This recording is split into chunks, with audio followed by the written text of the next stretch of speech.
naman tayo ng kwek-kwek.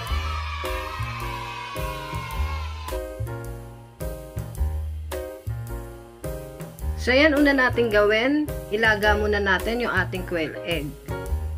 A few moments later. Yes, luto na yung ating quail egg. So yan, ito na yung ating nilagang quail egg. Next naman natin gawin, balatan naman natin.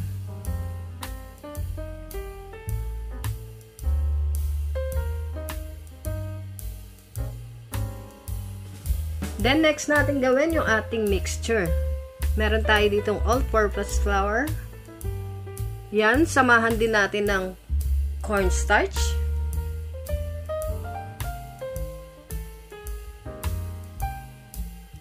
Maglagay din ng salt, black pepper,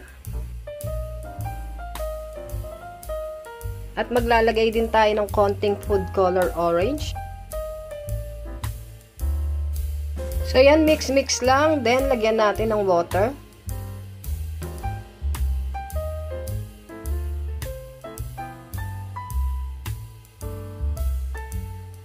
So yan, tansya-tansyahin lang natin muna, unti-unti lang ang paglagay. Then mix lang natin ng mabuti.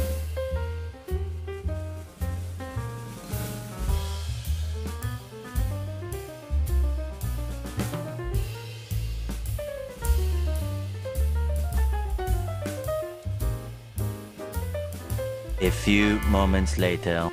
So yan, okay na yan. Set aside muna natin.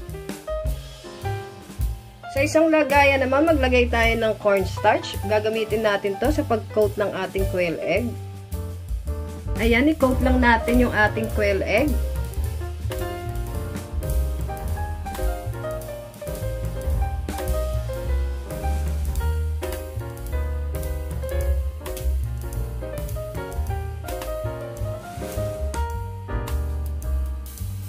Then, ilagay natin sa ating ginawang mixture.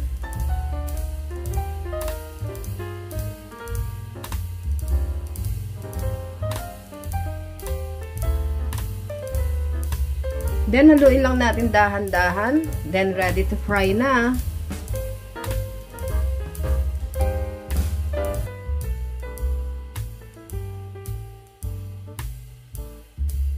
Sa isang kawali, maglagay lang ng cooking oil. Lutuin na natin yung ating kwek-kwek. Kailangan medium heat lang.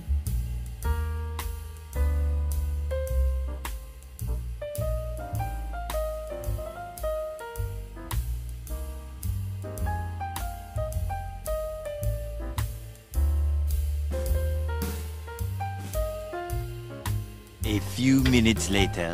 Okay, baliktarin naman natin para yung kabila naman ang maluto.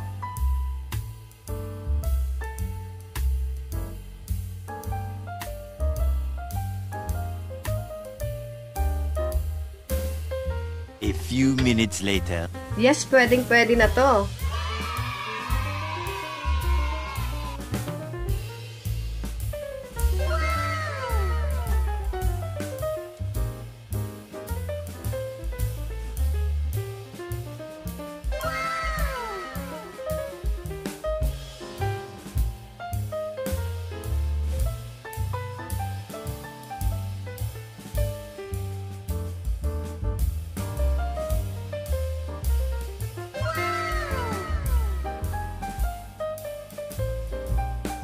So, yan, syempre, kailangan meron tayong masarap na sausawan.